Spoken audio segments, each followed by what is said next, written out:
Cioè, ma, e quindi Dollywood dove sei che nasce? Ah, Dov'è beh, che no, si- Dollywood è bello il nome, perché Dollywood se due parole, no? Se Dolly e Wood. E Wood se foresta o se legno, insomma, no. E Dolly se... Beh, perché se Dolly? No, no, aspetta, Dollywood se è un nome che dava anticamente in Medioevo ai doppiatori, ma no, può essere.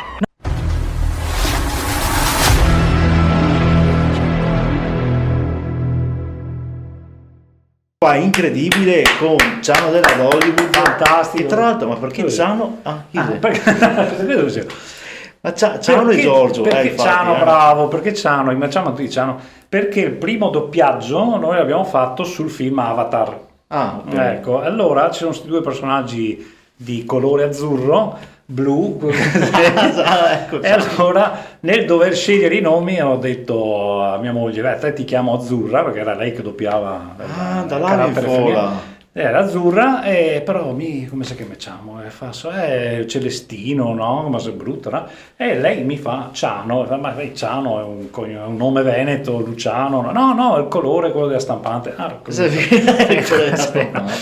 e quindi mi è rimasto attaccato sto soprannome. Pensa a te. Incredibile. Eh sì, però se dovessimo spiegare ai nostri telespettatori che cazzo ti sei Che cazzo sei, esatto. Non l'hai visto. Da zero. Bella domanda, cosa potevo dire? Beh, in questo contesto sono un doppiatore, regista, autore di parodie sul web, però sono stato anche musicista, Esatto. ho fatto judo, se vuoi andare in dritto, ho fatto judo, no?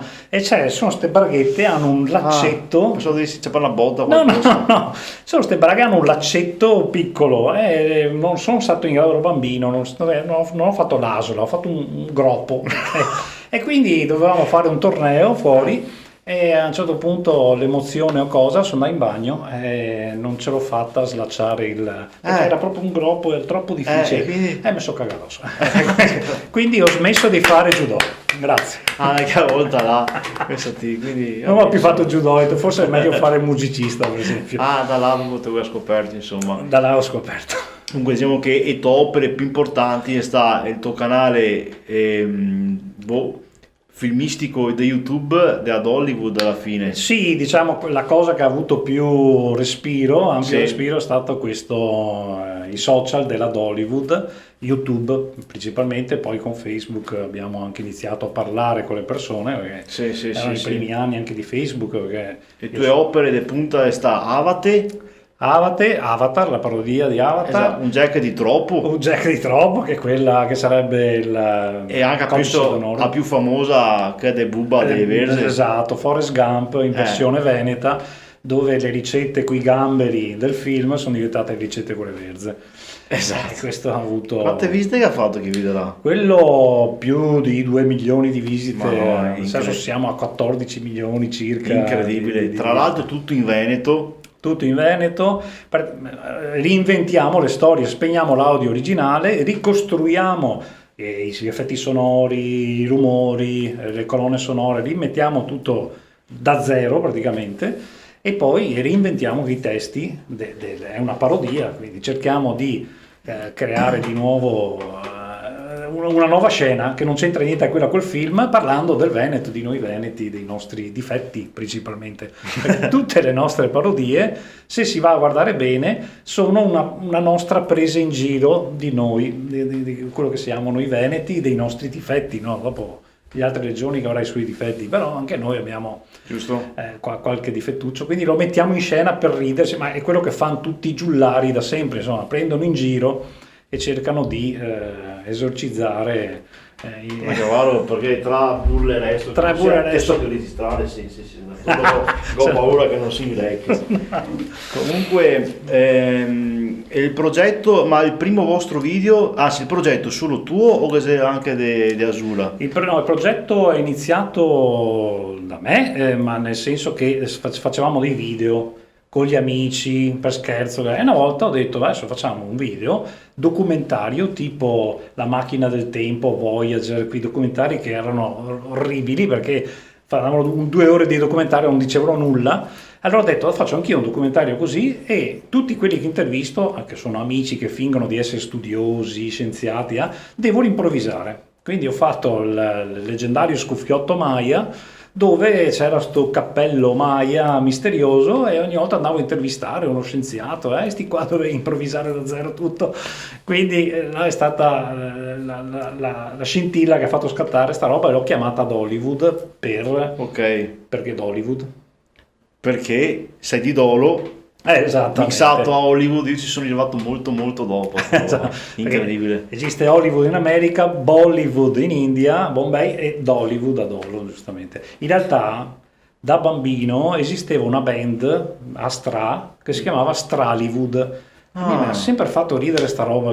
Io ho fatto come Hollywood con Stra. Ho detto bella, mi ha fatto troppo ridere. Ma Hollywood suona anche bene perché Hollywood, cioè è perfetto, cambia solo a lettera iniziale. Un attimo, ma perché te cambia la faccia? Come sai a dire? Sì, guarda, te sempre di caprio. Ma sì, tu fare testa. E che faccia ho io? Allora, dite che io c'hai come Iron. Dici la verità, decidevo fare un doppiaggio. Se devo fare un doppiaio? Ma dai. Fare la carta d'identità. Aspetta, ho solo una fotocopia.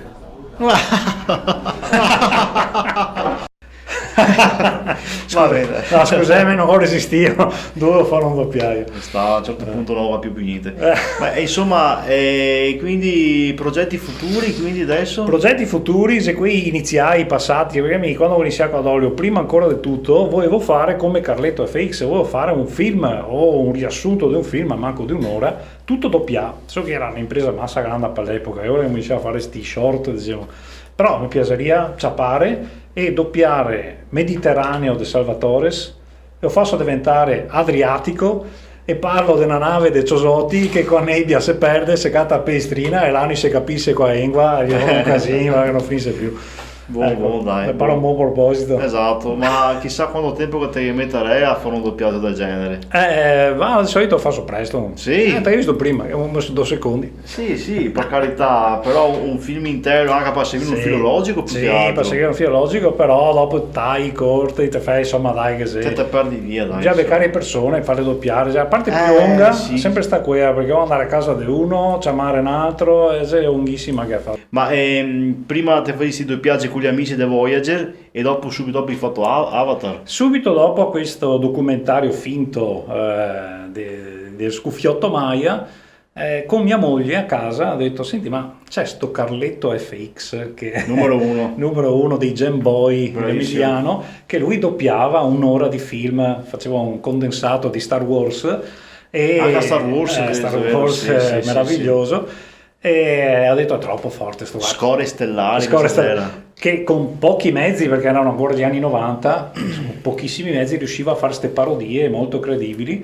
E ha detto voglio provarci anch'io. Abbiamo preso Avatar, levato il sonoro, provato a vedere qui labiali cosa poteva venire fuori, se assomigliava a qualche parola, e da lì perché ci dicevano ma voi come fate a modificare il video che sembra che dicano ste robe? No, in realtà sei il contrario. Al contrario, sono mica cerco dai labiali del Stagedrio. E quindi è venuta fuori. Ma che attrezzatura avevate quando avete fatto i primi video? Portatile schifoso che ce l'ho ancora, che per accendere bisogna aspettare mezz'ora. Il microfono del portatile, quindi neanche un microfono, neanche la decenza di comprare un microfono, che insomma dopo i soldi. La qualità si farà decente. Sì, comunque. Perché dopo sono tecnico del audio da sempre, insomma, quindi ho lavorato nella musica, come in uno studio di stazione, ne avevo tecnico audio anche scherzo del microfono. Sì, bravissimo, perché avevo uno studio di stazione, dopo ho venduto tutto, quindi non avevo neanche un cacchio di microfono, con la tecnologia. Il microfono quella proprio a stina, quella fini. Ho iniziato anche all'inizio era solo quello del portatile, che c'è un buco a volte, quindi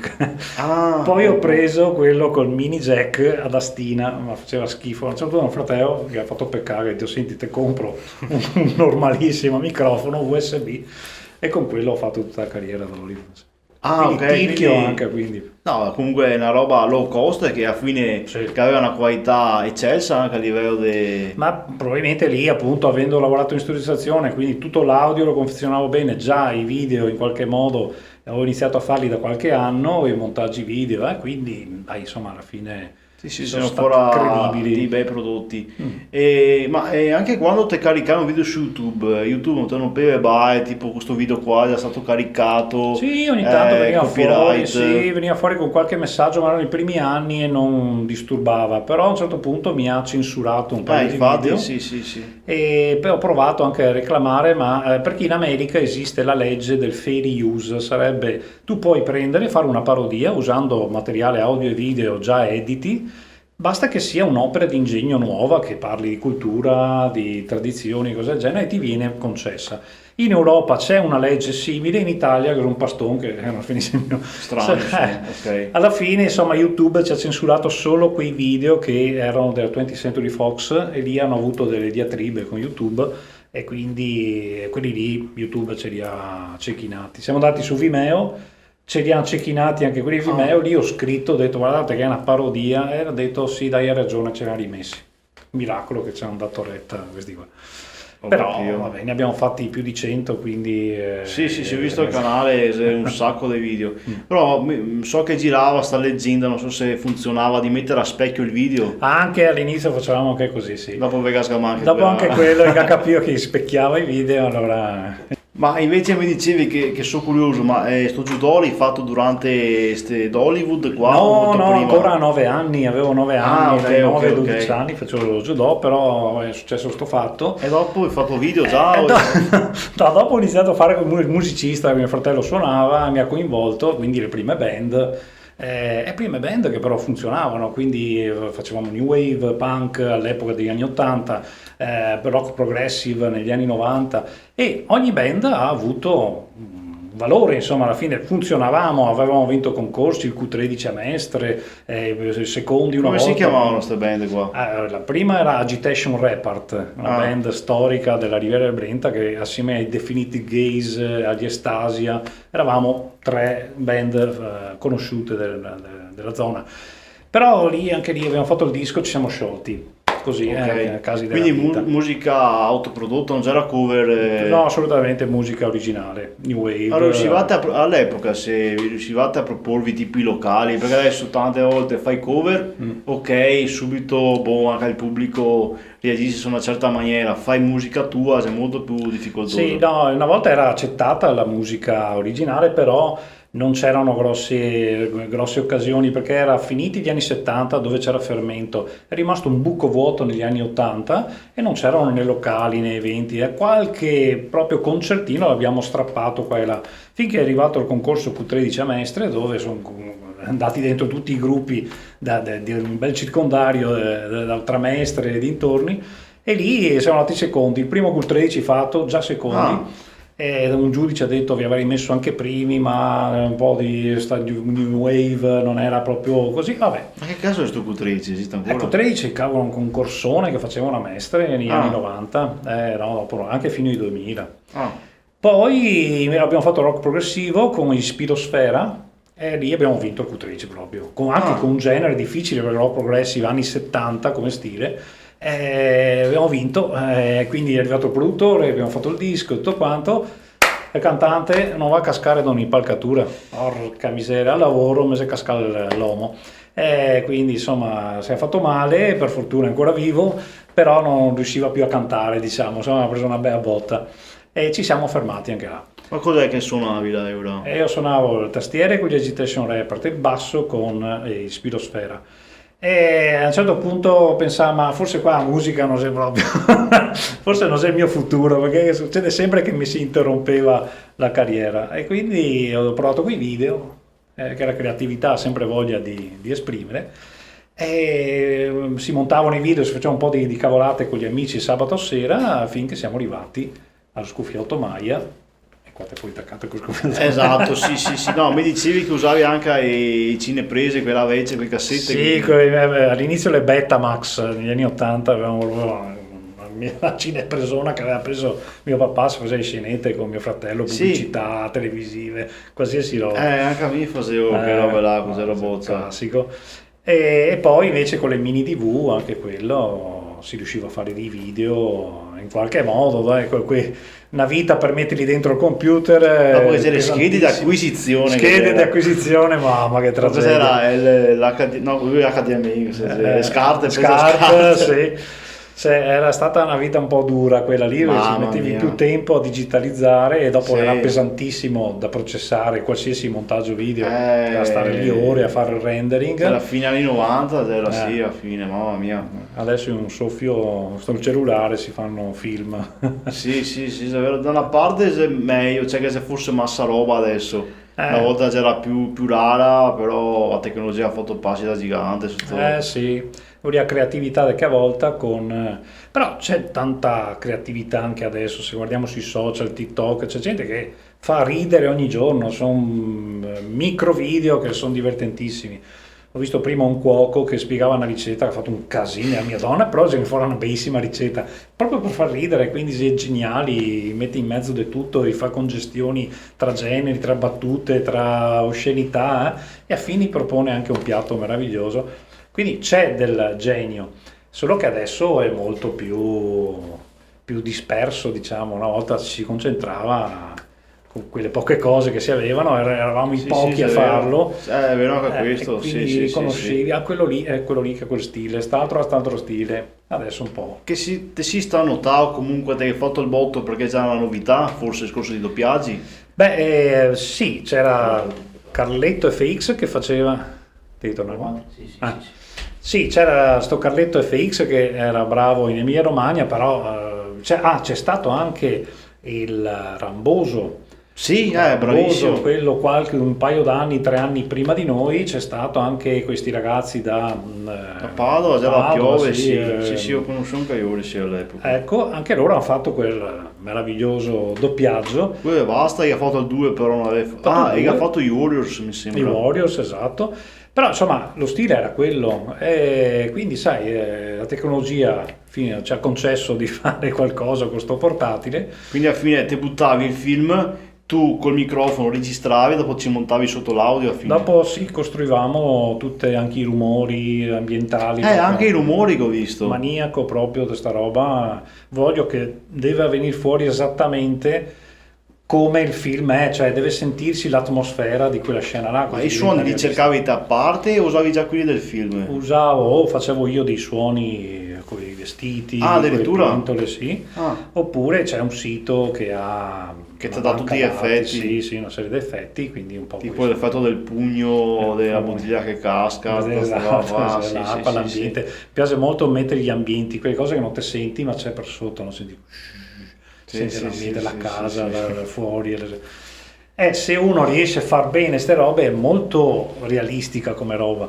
Mi viene in mente, scusa ti interrompo, ma te che hai fatto con quegli effetti là, una roba assurda sul film Code Gordon, che sei a poca tecnologica. Che ha fatto vedere il mio cellulare. Che ha fatto proprio a musica che sembrava veramente che fosse da dentro. Fosse dentro a cellulare fatto benissimo. Esatto, proprio. Esatto, sì, là equalizzando, distorcendo anche perché sto cellulare mi è stato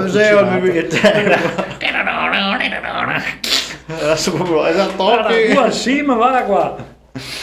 Sono l'iPad, ho preso dall'iPad. Esatto.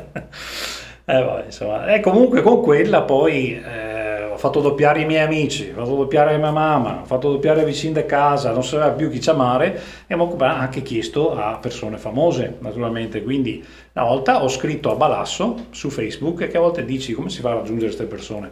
Ho scritto su WhatsApp. Su Facebook.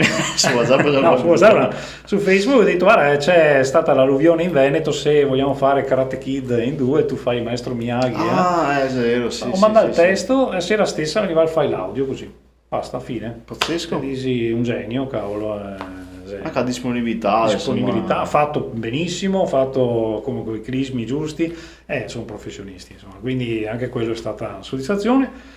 La stessa roba ho scritto su Facebook a Donatella Rettore. Sì. Ha detto dai fermo perché Donatella è pazza, lei che va ben qualsiasi roba da fare perché è proprio fuori dalle righe, ma nel senso bello del termine, però lei vuole sperimentare. E ci ha invitato a casa sua, Castelfranco, quindi siamo andati a casa sua anche un po' di emozione, un po' di certo. riguardo, perché state entri e te fa che doppiare, insomma. Invece sta Che arrivare con questo microfono. Invece si è messo subito là, pum pam. Insomma, è grandiosa sta Quindi roba. l'attrezzatura si è rimasta qui a tutti gli anni praticamente. Tutti gli anni, portati sì. e Vezzo, questo microfono. Dopo il PC a casa era diventato potente, l'ho assemblato io perché sono informatico appunto, di professione. Cioè, ho capito, ora te sei tecnico del suono, te il microfono del computer. Il computer era Vezzo che era inciodato. Allora dopo insomma il portatile era per andare fuori e fare le riprese audio, poi a casa ho un bel computer, dai, assolutamente. Sì. Finché un giorno ci chiama Radio DJ. Ok.12-4, la gente che doppiava, quindi. Erano gli amici del sabato sera. Ok. I nostri amici che siamo diventati associazione culturale. E siamo andati a DJ Television di pomeriggio in diretta, e quindi anche lì ho doppiato dal vivo, perché poi c'era una sfida continua di creare sempre cose diverse, non solo doppiare a casa e confezionare bene, mettersi in gioco. Questa è una componente fondamentale che ho sempre cercato di mantenere. Mettersi in gioco io, doppio dal vivo, cioè, facciamo dei spettacoli, prendo la gente dalla platea, vengono sul palco, gli do il foglio e devono recitare anche loro. Raccontaci sta roba qua, che dopo sono per i locali, quindi no. Sì, questa era un po' difficile come cosa da fare, però all'inizio della serata si mostravano 2 video e poi si chiamava subito su qualcuno, quindi una persona, 2, e lo spettacolo si creava già in quel modo lì, no? Perché dopo si rideva. Ma avevate già i testi o le facevate? Sì, facevo già i testi sui palchi dei spettacoli, avevo già tutto pronto, non si vedeva nulla sullo schermo e facevo recitare dicendo qua devi essere così, là devi essere colà, cioè davo le indicazioni da regista, diciamo, ma tanti dicevano ma vabbè, che parodia è questa qua. Registravo tutto al volo col portatile marcio. Ok, non sai che vedeva il film e doppiavano in diretta. No, registravo tutto l'audio, poi mentre lo spettacolo andava avanti mi mettevo dietro le quinte e montavo il video al volo. Ma quindi ad esempio tu gli dicevi una frase e loro la ripetevano con la stessa intonazione? Sì, devo dire, qua devi dire così, non sapevano assolutamente cosa stavano facendo. Pensa a te, ma sai che spoiler, è lo stesso modo in cui registro Iron e il buon Ma dai! Ma forza, come fai se no? Sì, E quindi viene fuori un puzzle alla fine, no? Non sono te mai a musica loro? No, ascoltami. Come che ti fa te? Ma grandissimo. Cuffie, e ciao, se no mi fai andare a tempo. Viene fuori un puzzle, tutto, e anche a te te mettevi il vocale col labiale del coso, del personaggio, esatto. Ma invece ti facevi uguali oppure guardavi il labiale? Sì, ti guardavi dei fil al video, immagino, no? Sì, cercavo di vedere una prima scena a rotazione continua. Appena veniva fuori qualche parola, diventava una frase, allora capivo che si stava parlando di uno che sia al mercato piuttosto che sia a casa sua. Quindi creavo l'atmosfera, capivo in che posto era e l'interazione degli attori mi faceva immaginare ovviamente scene. Cioè, quanti video avrei fatto di doppiaggi? 130, non mi ricordo. Ma che ne so, magari ti si casa a guardare il film e ti immagini a scena? No, come si dice, prendo un video da YouTube a caso. Proprio il gioco è quello, l'improvvisazione. Proprio un tocco dei video del film da YouTube? Quindi. Sì, andavo su YouTube, prendevo ispezioni dei clip, dei video, di film, e siccome ho fatto una volta un corso di improvvisazione e là proprio insistevano sul fatto che non è che devi prepararti, devi lanciarti, poi sei in 2 e uno fa una cosa, uno fa l'altra e a metà strada succede una roba che nessuno ha deciso dei 2 e là c'è l'improvvisazione che crea in quel momento. Stesso succedeva tra me e i video facevano una roba, io provavo a dirne un'altra e in mezzo si formava sti dialoghi, queste situazioni venete improbabili tra sì, perché a volte che se il video che il film che non c'entra assolutamente niente col contesto che te credi. Ma quello è anche un altro trucco, anche lì ci vuole anche un po'. C'era uno psicologo con cui ho parlato una volta e mi diceva che tutto il cinema o la pubblicità, tutto quello che propone i media sono governati dalla tecnica degli opposti, quindi dei contrasti, scusa. Quindi c'è King Kong che è gigantissimo e la gente è piccola, Olio che è grasso, Staglio che è magro. bisogna creare dei contrasti sempre, allora la gente gli dai lo stimolo che diventa interessante.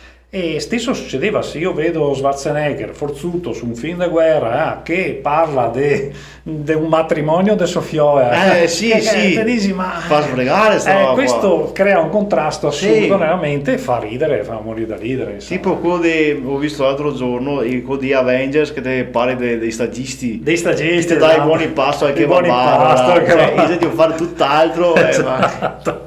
Dopo arriva stato tutto il computer che fa tutti i rumori del Windows 98 esatto, che so. Una creatività assurda comunque. Ma dopo anche le scene aiutano, perché dopo vedi cosa stanno facendo sulla scena e anche là giochi sul fatto che è inutile raccontare per forza una storia inizio a fine, puoi anche spezzare completamente, cambiare scena e dire sì, cazzo, uno dice una cagata in mezzo a un discorso serio, là si rovina, si sgretola tutto e diventa divertente. Comunque tutti quanti, i testi e idee te che vuoi te oppure che ti stanca qualche aiuto? Allora, principalmente scrivevo io, però ci sono state delle sessioni, ci sono state delle sessioni dove con la squadra d'Hollywood ci si trovava e si provava ognuno a inventare qualcosa. Acqua di Go l'abbiamo fatta in 3, io, Mauro e Roberta, insomma il Gladiatore eravamo in 5-6 a mangiare a casa nostra e via. Però poi anche accettavamo proposte, quindi c'è una ragazza una volta mi ha mandato c'è sta pubblicità della Fiat Uno degli anni 80 che lui potrebbe dire così, lei potrebbe dire colà, vabbè, non c'è il computer, siamo andati a casa di questa tipa che è diventata una della Hollywood e l'abbiamo fatta doppiare lei, quindi ha fatto lei tutto praticamente.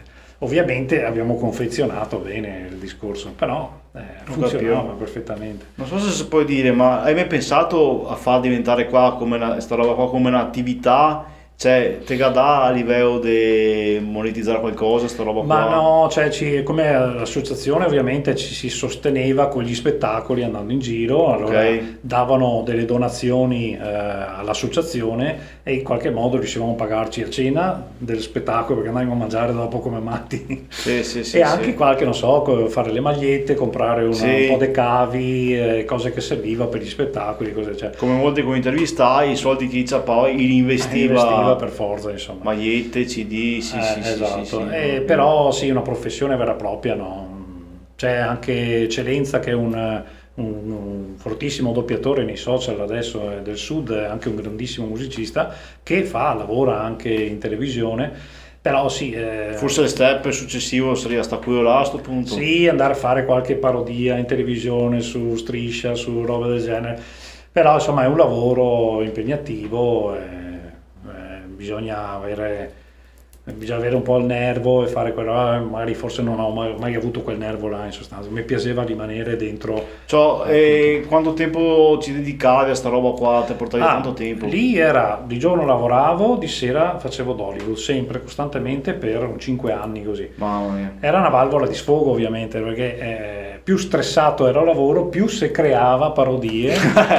Era un alto e un basso. Perché lavoro da informatico, l'informatico è un lavoro schematico, sì. E poi dovevo far esplodere la creatività di sera, quindi mega favorivo anche questo lavoro stressante. Quindi sì, già era un piacere, insomma, comunque tu facevi ovviamente sì. Se sai chi cavallo di tu piace, che mi piace, che conoscerai anche a te, Paolo Chiavetor. Hai visto? No, non sappiamo. Impossibile. No, questo bisogna. Dopo ti faccio vedere che sei a parodia dell'Host, mi fa morire. No, non so, sta roba. Dopo guardiamo. Allora, vi salutiamo a vedere sta roba. Esatto. Ciao ragazzi, tu a tutto. Ci vediamo alla prossima puntata, andiamo a vedere Paolo Chiavetor. Vai. Ciao. Pata. Ciao.